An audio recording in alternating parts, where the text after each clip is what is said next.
Hello my dear friends, I'm just putting this very brief video together. I've just come away from an amazing webinar where I had the blessing of delivering to the people of the IIA, Institute of Internal Auditors. In Singapore, we had a global audience of about 100 wonderful souls join us from all around the planet. It was only a 1-hour webinar and we had an opportunity to answer a couple of quick questions at the end. But my very dear wife, Sue, has been taking down a whole list of other questions, and I thought that while the iron's hot, I thought I would put together this very brief video that I hope will be very helpful for those of you for whom I couldn't answer the questions, right? So anyway, the first question is, what can we do to reduce negativity within a team?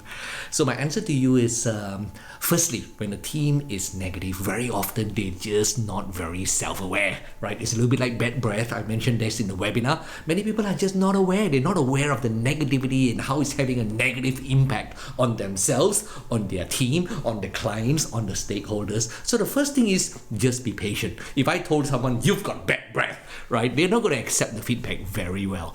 But if I say to them, hey, you know what? Here's a mint. You know what? The tone that we use to give them feedback is really important. So the first thing is, how do you help people who are just maybe lacking the awareness? Is to empower them. Share with them.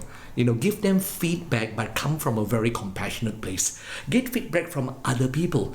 But you want to do it with the heart to serve and help them, not to criticize them or make them defensive, because that defeats the purpose. You want to lift them up. So you could ask questions like, hey guys, we can't change the change. However, we absolutely have the power to determine what the next year, the next week, the next month is going to be like. What would make it amazing? Right? Empower them with the STEAR model of effectiveness that I shared with you during the presentation. Feel free to use the resources, the PowerPoint, the PDF that we'll send to you. Feel free also to use the webinar recording so that you're empowering them, because many people are just not aware. It's just like me when I went to that personal development workshop. It was eye-opening for me. I needed a wonderful coach to tell me with loving kindness and compassion so that I was aware. But once you're aware, then you can change. So very often we can ask, hey, what will make this a great year? And what emotions do we want to bring to work? What energy do we want to bring to work that will help us take the action we need to get the result we want?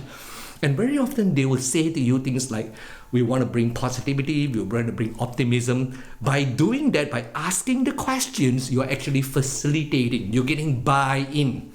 Most people, in my humble experience, they don't react very well when you tell them. However, when you coach and you facilitate that conversation by asking questions and letting them come up to the conclusion themselves, right? You want to ask them, if we had negativity, what impact will we have on our family, on our members of our group, on our stakeholders, and create that desire from inside to elevate them. Or naturally, you could empower them, send them for courses, send them for talks, bring sometimes it helps to have an external person come in and share the same news with them, because very often it's a little bit like my children. Sometimes when I share with them ideas, they might not grab it so well, but an uncle or a friend from the outside, right, they might receive it far better. And that's also called the prophet in your own village syndrome. So don't hesitate to use external coaches or friends or managers from another department to come and share of their experiences. It can be very eye-opening for them. So number one, what can we do to reduce negativity? Do that. Bring some positivity in. But of course, there's nothing more positive than you leading by example.